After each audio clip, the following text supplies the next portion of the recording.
जय श्री राम मेरे प्यारे बहन भाइयों। सुंदरकांड पाठ भाग करके डाल रही हूँ। सुंदरकांड सिखाता है कि अगर कोई व्यक्ति दृढ़ निश्चय कर ले तो वह जीवन की हर मुश्किल और दुर्भाग्यपूर्ण परिस्थिति पर विजय पा सकता है। चलें अब चौपाइयों की तरफ। मन संतोष सुनते कपि बानी, भगत प्रताप तेज बलशानी, आशीष दीन राम प्रिय जाना, हो तात बलशील निधाना। भक्ति, प्रताप, तेज और बल से सनी हुई हनुमान जी की वाणी सुनकर सीता जी के मन में संतोष हुआ, थोड़ी तसल्ली हुई। उन्होंने श्री राम जी के प्रिय जानकर हनुमान जी को आशीर्वाद दिया कि हे तात यानी कि हे पुत्र, तुम बल और शील के निधान हो। अजर अमर गुण निधि सुत हो, करहु बहुत रघुनायक छो। करहु कृपा प्रभु असी सुने काना, निर्भर प्रेम मगन हनुमाना। हे पुत्र, तुम अजर, बुढ़ापे से रहित, अमर और गुणों के खजाने हो और श्री रघुनाथ जी तुम पर बहुत कृपा करें, प्रभु कृपा करें। ऐसा कानों से सुनते ही हनुमान जी पूर्ण प्रेम में मग्न हो गए। बार बार नाय से पद सीसा, बोला बचन जोरे करे कीसा। अब कृत्य कृत्य भयों में माता, आशीष तब अमोघ बेख्याता।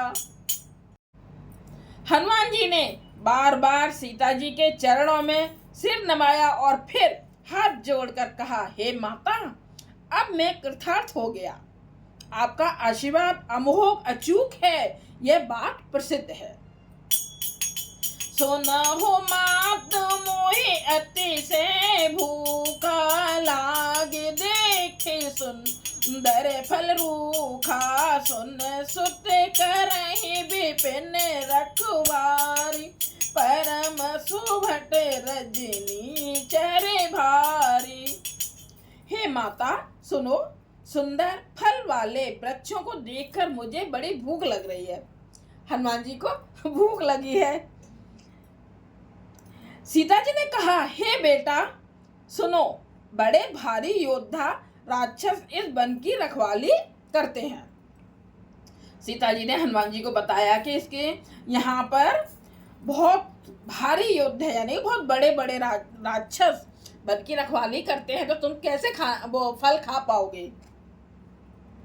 तिन कर भय माता मोहि नाही, जो तुम सुख मानो मन माही। हनुमान जी ने कहा, हे माता, यदि आप मन में सुख माने और प्रसन्न होकर आज्ञा दें तो मुझे उनका भय तो बिल्कुल नहीं है। राक्षसों का भय नहीं है। अगर बस आप सीता जी से बोल रहे हैं कि बस आप आज्ञा दे दीजिए।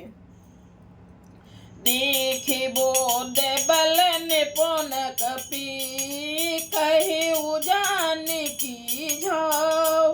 रघुपति चरण हृदय धर, तात मधुर फल खाओ। हनुमान जी को बुद्धि और बल में निपुण देखकर जानकी जी ने कहा, जाओ हे तात, श्री रघुनाथ जी के चरणों को हृदय में धारण करके मीठे फल खाओ। चलिउ नाई सिरु बैठिउ बागा, फल खाए से तरु तोरे लागा। रहे तहाँ भऊ भट रखवारे, कछु मार से कछु जाई पुकारे। वे सीता जी को सिर नवाकर चले और बाग में घुस गए, फल खाए और वृक्षों को तोड़ने लगे, क्योंकि बंदर का तो रूप ही होता है ना। कुछ खाते हैं और कुछ बिगाड़ते हैं। वहां बहुत से योद्धा रखवाले थे, उनमें से कुछ को मार डाला और कुछ ने जाकर रावण से पुकार की।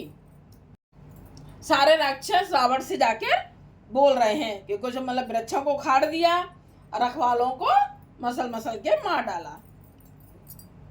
सोने रावण पठाए भट नाना, तिन्हि देख गरजे हनुमाना। सब रजनी चर कपि संघार, गए पुकारत कछु अधमारे। यह सुनकर रावण ने बहुत से योद्धा भेजे। उन्हें देखकर हनुमान जी ने गर्जना की। हनुमान जी ने सब राक्षसों को मार डाला और कुछ तो अधमरे थे, चिल्लाते हुए गए। पुण्य पठायो ते ही अच्छे को मारा, चला संग ले शोभट अपारा। आवत देख बिटप गई तरिजा, ताहि निपात महाधुनि गरेजा, महाधुनि गरेजा। फिर रावण ने अक्षय कुमार को भेजा। वह असंख्य श्रेष्ठ योद्धाओं को साथ लेके चला। उसे आते देखकर हनुमान जी एक वृक्ष हाथ में लेकर ललकारा और उसे मारकर महाध्वनि बड़े जोर से गर्जना की। कछु मारे से कछु मार दे से, कछु मिले से धरे धूर, कछु पुण्य जाए पुकारे, प्रभु मेरे कट बल भूरे। उन्होंने सेना में कुछ को मार डाला और कुछ को मसल डाला, कुछ को पकड़ पकड़ कर धूल में मिला दिया। कुछ ने फिर जाकर पुकार की, हे प्रभु, बंदर बहुत ही बलवान है। ये हुआ हमारा 9वां भाग। लाइक कीजिएगा, कमेंट्स कीजिएगा और सब्सक्राइब कीजिएगा। जय सिया राम। श्री रामचंद्र जी बहुत कृपा करें आप सब पर।